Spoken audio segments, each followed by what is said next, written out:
Welcome, welcome, good morning.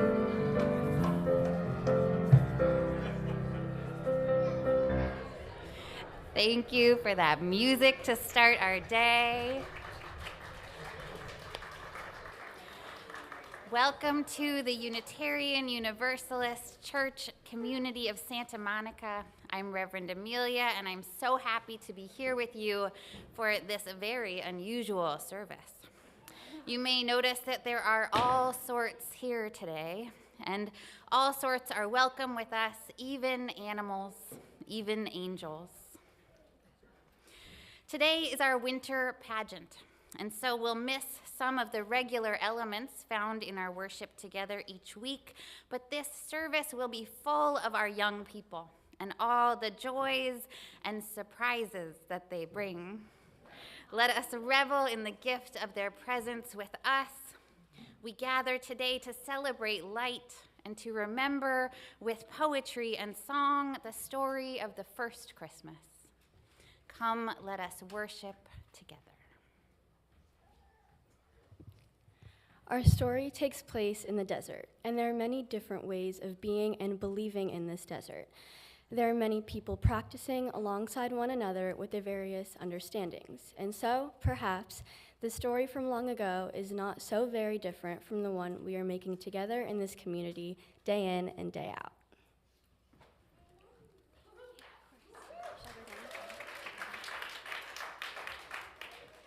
All right.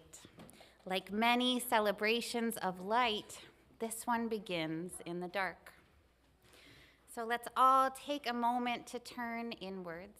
However you do that will be perfect. And locate ourselves in the dark, where so much life begins its journey. If it's available to you, perhaps close your eyes. Imagine yourself in the desert, in the dark. How does it feel? Maybe it makes you feel very small. Maybe it makes you feel full of possibility. Maybe it makes you notice the stars. Take a breath with me in the dark and tune in to how you feel as we begin together. And then slowly make your way back to the light of this morning, this place, back to one another, but carrying with us all that we know and feel about being in the dark. We have 3 sources of light to honor together this morning. Will Chaley, Mariah, and Nora please join me for the lighting of the candle of preparation in our inclusive Advent practice?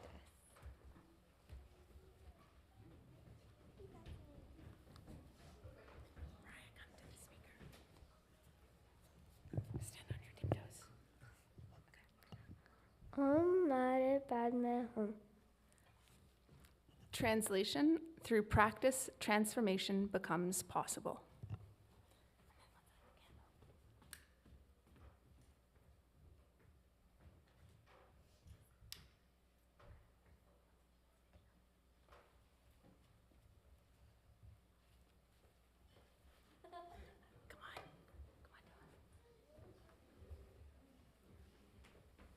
Thank you. And now will Natalie Khan, Shana Shaked, and Zia please join me for the lighting of the Hanukkah. Natalie will offer a traditional blessing, and Shana will offer a humanistic interpretation. Zia, you're in charge of fire. Mariah's gonna. Go ahead. Where's the lighter? I'm going to talk first, and then your mom's going to talk. Okay. Good morning. So this is one of my Hanukkahs from home, and you'll notice that it has 8 candles plus what we call the shamas, the middle one, which lights the others. today we're not lighting all 8 candles because it's the 4th day, but I wanted you to see how it looks when they're all there, but we're only lighting 4. I wanted to first of all tell you that I looked at the order of service, and the music today is just beautiful. I'm a little sad because they didn't have the room to put in, I'm spending Hanukkah in Santa Monica. But that's okay, you got my rendition, that's all I'm doing. Okay, so I wanted to tell you briefly about mystery and light, because our theme for the month is mystery, and we're also talking about lights today. And the Hanukkah story, although I have a hard time really believing that it really might have happened, it's such a good story anyway. So briefly, what happened was this tribe of Judas Maccabeus had to fight the enemy, and they finally won, even though they were a small and mighty group. And they came back to the temple to light the menorah, which I call the menorah because I grew up with that, but it's called the Hanukkah.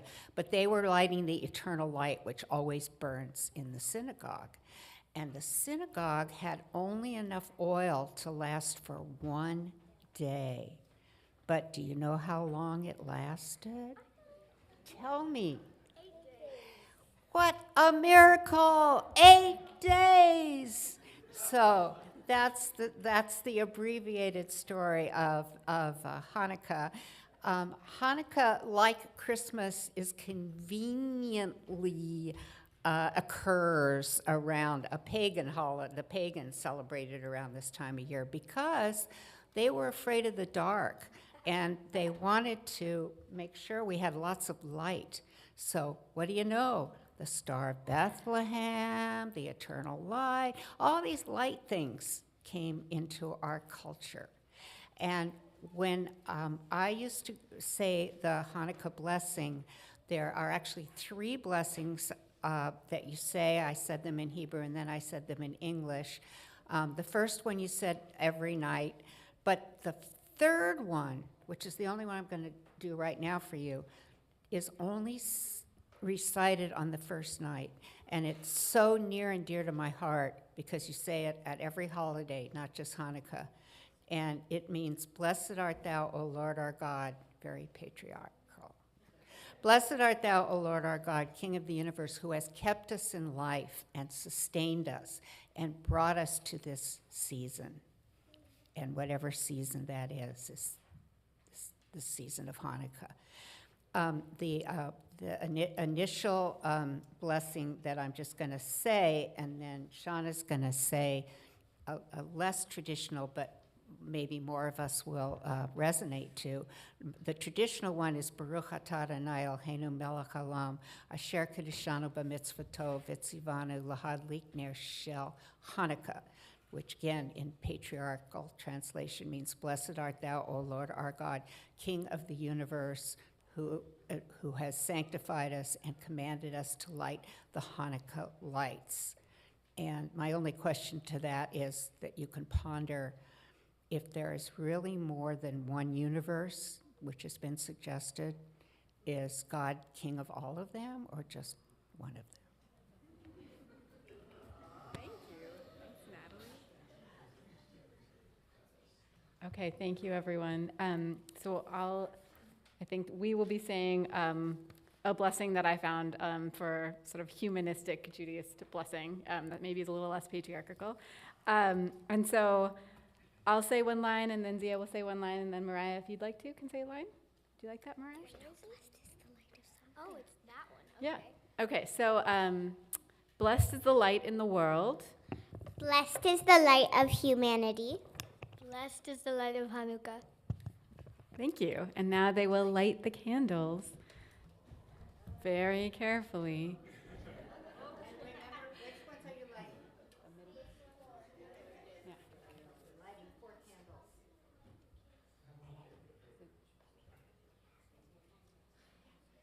Thumb first. And then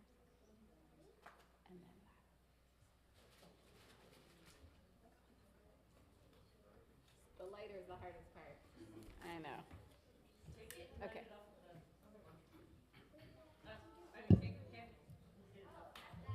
Use this one? Oh, there you go. Oh, what a good idea. Start on the right.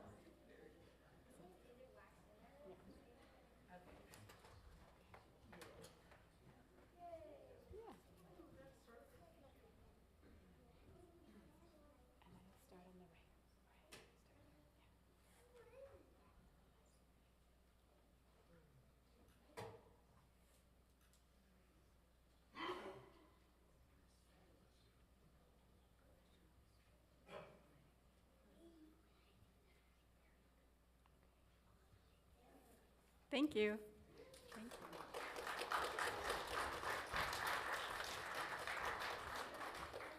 Thank you so much. And Hazel, will you make your way up for the lighting of the chalice?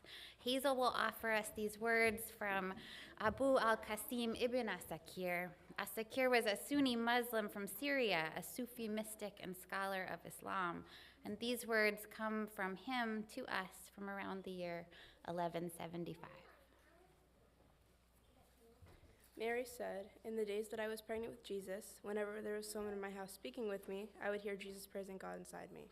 Whenever I was alone and there was no one with me, I would converse with him and he with me while he was still in my womb."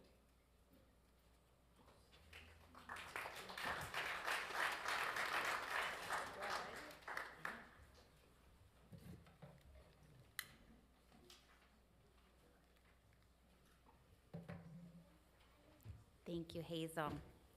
Sometimes we think of Mary pregnant and traveling by donkey, and she rides and walks through the night and to give birth outdoors in a stable in the company of animals and angels.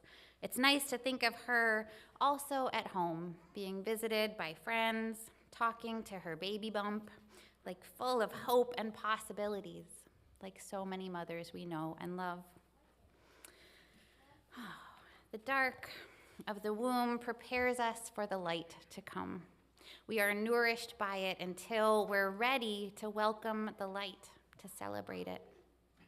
David and Javon are our very special guest artists today, and I'm so grateful for their leadership with us. Please join us in singing this song. It comes to my life from Professor Dr. Ibrahim Baba Farajaje, the sheikh and professor that Jeremiah and I share. And so I like to sort of zikr with this song, and I invite you to do the same, to bring perhaps a hand to your heart and a hand to your belly. And as we sing, and the lyrics invite this too, we're looking to both sides of us, seeing the fullness, the wholeness that we are together and the sacred in one another. Yeah.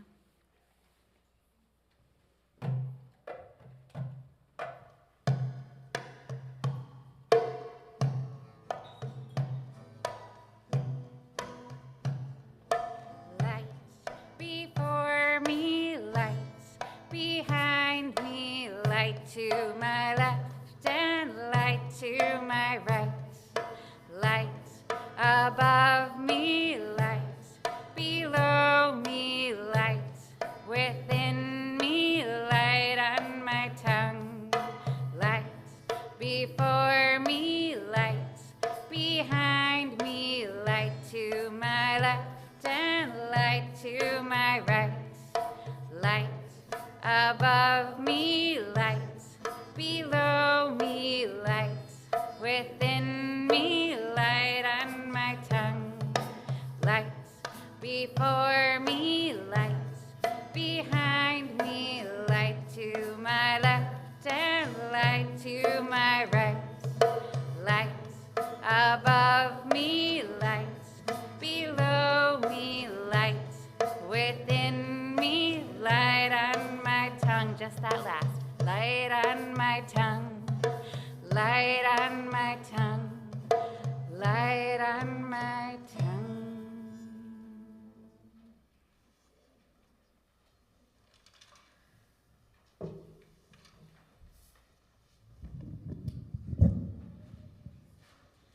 In the midst of so much light, the animals and angels start to arrive. I see we already have some elder doves up here with us. You never know where an elder dove is going to be, and they can really find the fun. So I wonder, what sound does an elder dove make?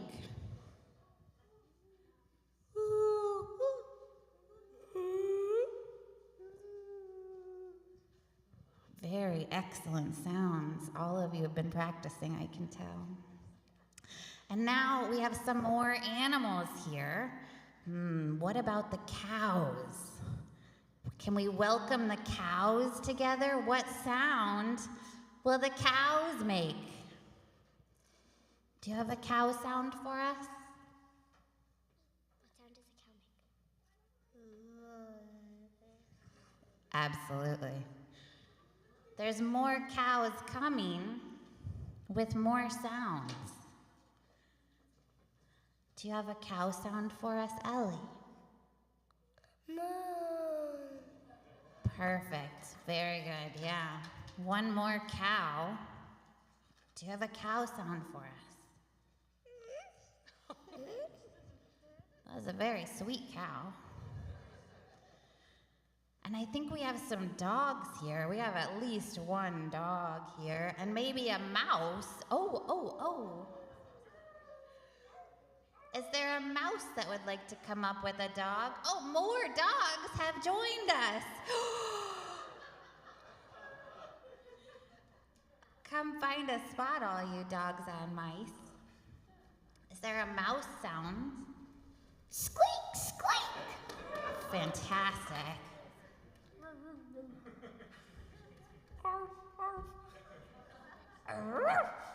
Really great dogs here. Amazing, you guys. And now there are more doves, more beautiful doves. Cuckoo. Excellent. And I wonder, you guys, what sound would an angel make? Let's see. Here's one over here. We wish you a Merry Christmas. We wish you a Merry Christmas. We wish you a Merry Christmas and a Happy New Year. Oh, angels sing. Excellent. What about these angels?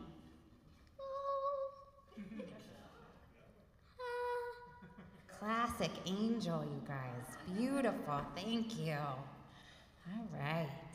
Well, now that you're all here, now that you've all gathered, we want to hear a poem from Ian and Beth about a burro. It's also a donkey. Yeah? Come join us, won't you?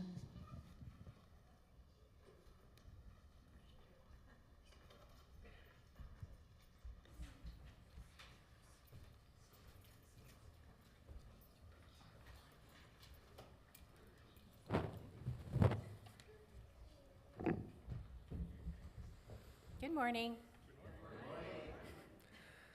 All day long, a little burro labors, sometimes with heavy loads on her back, and sometimes with just worries about things that bother only burros.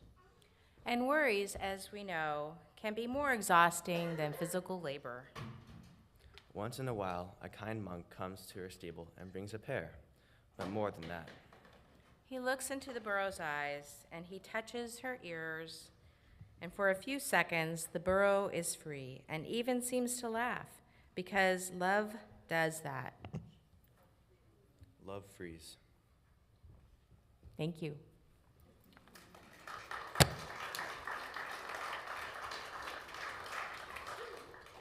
Thank you. Arlo and Amy, also dogs. Will you guys come up and join us as well?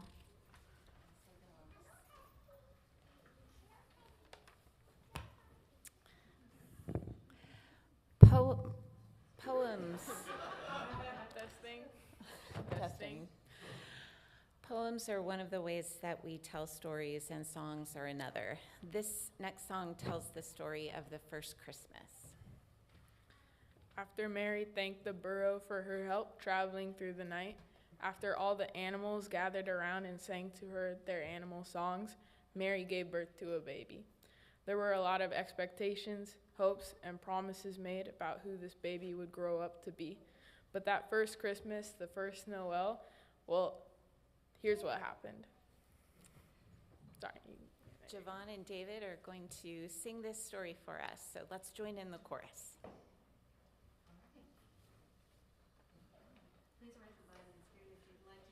Singing 237.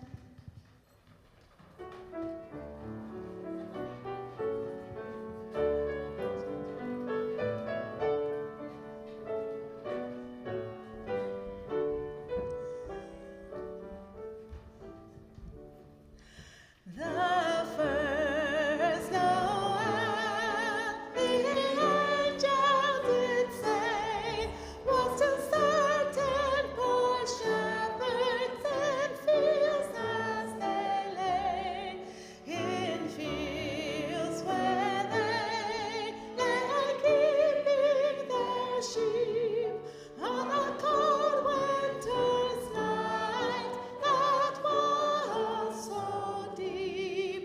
Noel, Noel, Noel, Noel, born is the King of Israel. They looked up and saw a star shining in the east beyond them far, and to the earth it gave great light, and so it continued both day and night. Noel, Noel, Noel, Noel, born is the King of Israel.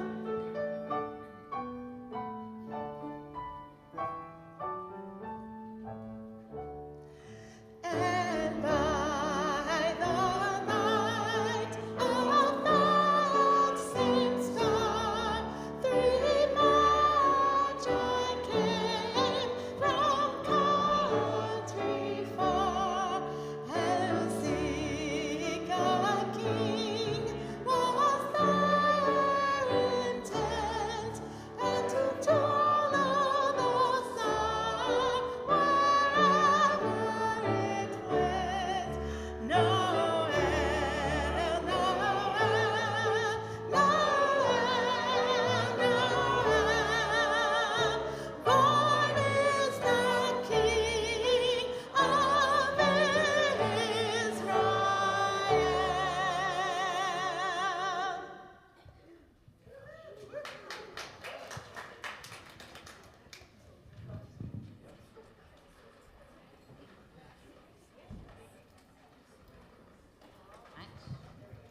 So we have just one announcement today. It's from one of our cows.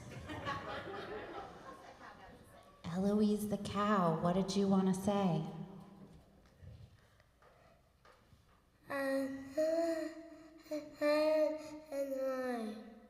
Yes, I almost heard you, but it's hard to understand cow language. One more time. Unto us a child is born. Wow. What a smart cow.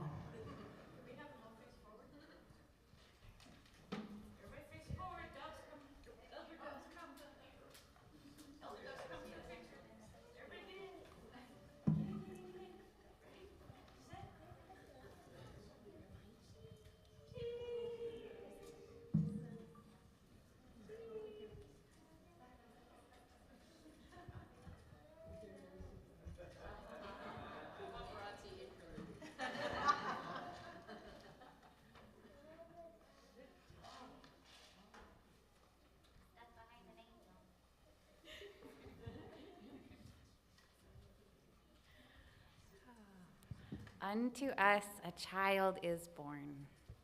That's some good news. From the mouths of babes, and in this case, cows, come the unexpected truths we need to hear just when we need to hear them. Unto us a child is born. I'm going to talk about that a little bit. If you guys want to be cozy here or in your seats, definitely the elder doves can sit down. In your chairs over there. With these words, we're made a family. You and me and all the cows, obviously, and the dogs and the cats, fish, mice, burros, monks, shepherds, kings and queens and wise people and landlords and single moms, carpenters, tax collectors, rabbis, teachers, trees, stars, green pastures, all of us. Well, we just became co-parents because unto us a child is born. With these words, we are given purpose. We have responsibilities now. We have important and meaningful work to do in this great co-parenting. We are necessarily holding shared hope and a vision for the future. We are holding possibility together. We must hold it loosely. We are holding a fragile, living, breathing thing, and we must do this gently enough that it can take the shape it means to. With these words, we are given, too, a context for our fellowship, for the fellowship of all humankind across time, more than humankind, all that lives and breathes and has its being, that we might love one another as a family loves. Each year, this season comes, and we are reminded of the work, the way of being that's been set before us. Look around you and see your family. See yourself of it. See how we've grown. How are we behaving with one another? In the hot days of summer, did we remember our co-parenting responsibilities? Have we uncovered new inner depths of patience and compassion? Have we laughed together and wept? Have our hearts grown 2 sizes or in other immeasurable ways? Will all of this loving and being loved ever get any easier? Because sometimes it feels hard. There was a time not long ago when I could not have heard this sermon, much less given it, when my own pain and longing to be made a mother was so very real and consuming that I could not be present to all of the many ways motherhood was happening in my life already. My own suffering, my own story was more than I could bear to be present to, and it really got in the way of my showing up for our co-parenting responsibilities. We are known by our absence as well as by our presence. There will be small moments and even whole years when life pulls our focus elsewhere and others do what they can of our share of the work. It's not a flaw. It's a feature of being a family. We may pause, rest, and reflect, and in doing these things, we grow our awareness. But as these words from Dorothy Day once reminded me, no one has the right to sit down and feel hopeless. There is too much work to do. This co-parenting is indeed work. It requires our rest and reflection, energy and attention, wisdom and patience, our mutual support, our imagination, our forgiveness, and our love. Endless unceasing love given and received. Hello.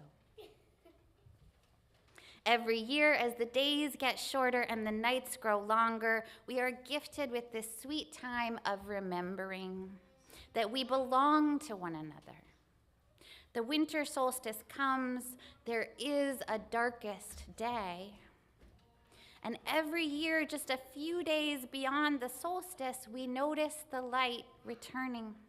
And with it comes hope and promise and expectation, cause for celebration. The wheel of the year continues to turn. Before many of us were born, maybe not the elder doves. And speaking of other wars, Dr. Howard Thurman offered, even in the grimness of the post-war world, babies are being born, an endless processional that is life's answer to death.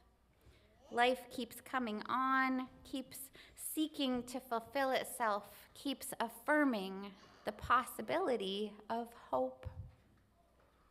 We are those babies. We are part of the hope, part of the life, part of the possibility unfolding into wholeness.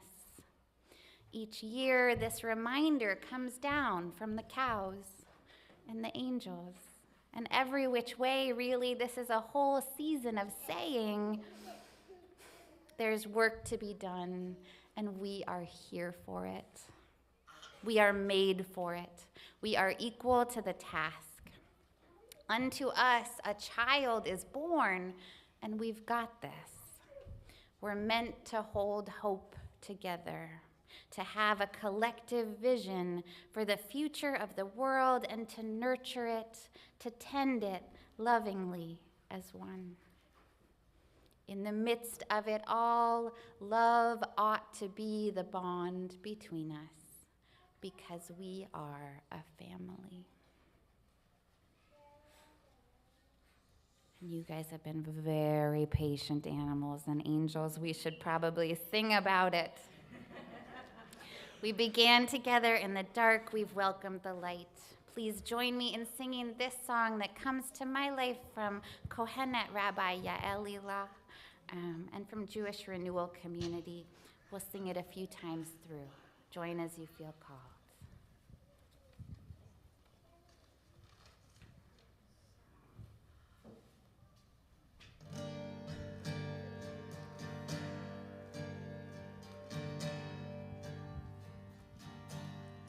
On my right, Michael.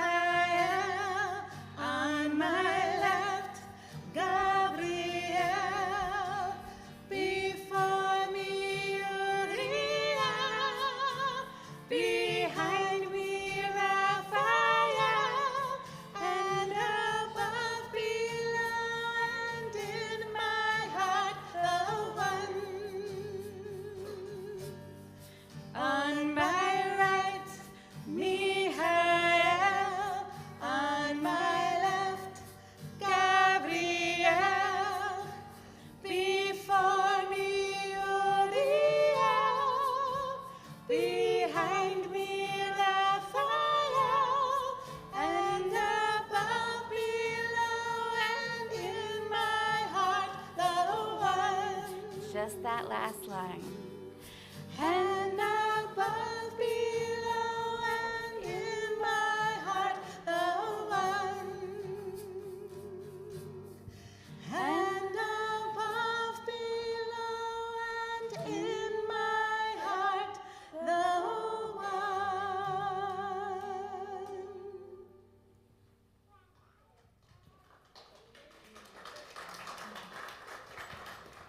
Now I need all my animals and angels to come join me for the breath of joy. You are also welcome to come be in the aisles and have a really big breath of joy, or to have a tiny little breath of joy right where you are. All right, so let's see. Make room for one another, and let's get really big, you guys. That's yours, yeah, good job. So we take 3 little inhales and 1 long exhale, but we use our arms, yeah? So we go. Oh, we all need more room. More room. Ready?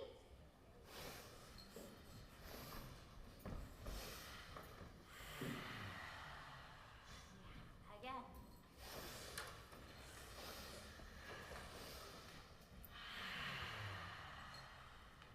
Excellent. Let's keep going.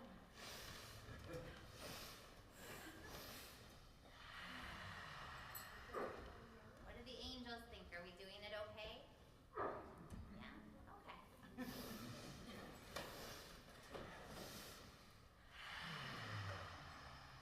One more, your favorite one, right here.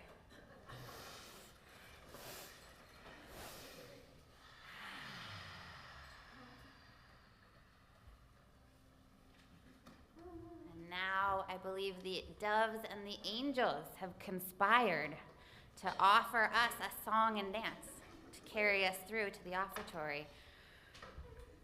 Take it away, doves and angels.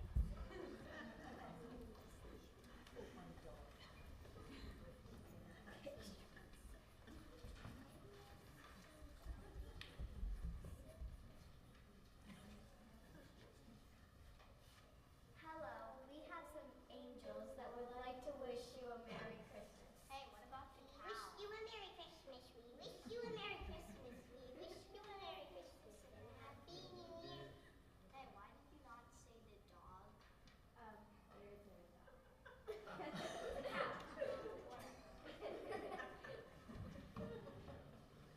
Beautiful, you guys. All right, with all this joy and light. And in the presence of so many angels and animals, our morning offering will now be gratefully received. We've got a song for you. You guys, I know. Yeah, so we're going to need suggestions. I know, but let's sing the song once so we remember, and then we'll get the suggestions. Okay. We ready? Singing joy to the world, all the boys and girls. Joy to the fishes in the deep blue sea. Joy to you and me. Who else should we include? What do you got? The trees and the plants. Trees and plants and one more. What is it, Leah? The cows. Cows? Okay, trees and plants and cows. Here we go. Cows singing joy to the world, all the boys and girls. Joy to the cows in the pasture. Joy to you and me. More suggestions. We need more. Who else? Yeah. Angels. Good. Who else? Doves. Good. One more. Art? Yes. Perfect. Angels, doves, and art. Singing joy to the world, all the angels and doves. Joy to the art in the museum. Joy to you and me. We need more. Perhaps an elder dove. Coffee. Quinn, what do you got? Turtles. Good. What else we got? Yeah. Flowers. Coffee, turtles, flowers. Joy to the world, all the coffee and turtles. Joy to the flowers in the garden. Joy to you and me. One more. Who else do we need here with us? What was it? Unicorns. Okay, good. Horses. Doggies. All right. Unicorns, horses, and donkeys. Okay. Joy to the world, all the unicorns and horses. Joy to the donkeys on the farm. Joy to you and me. Thank you. if anyone also brought donations for the West Side Food Bank, those are so appreciated and welcome up here. Saying goodbye to all of our animals and angels, but there is more joy in this world. So, thank you for this day. Thank you for this light and for this good company. Thank you for this community in celebration. And please rise in body or spirit and join us in singing our closing hymn. We're going to sing the first verse, the second verse, and then the first one again. Joy to the world, the other joy to the world.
Repeat the sounding joy, let heaven and nature sing. We are a family, may we be blessed, may we be a blessing.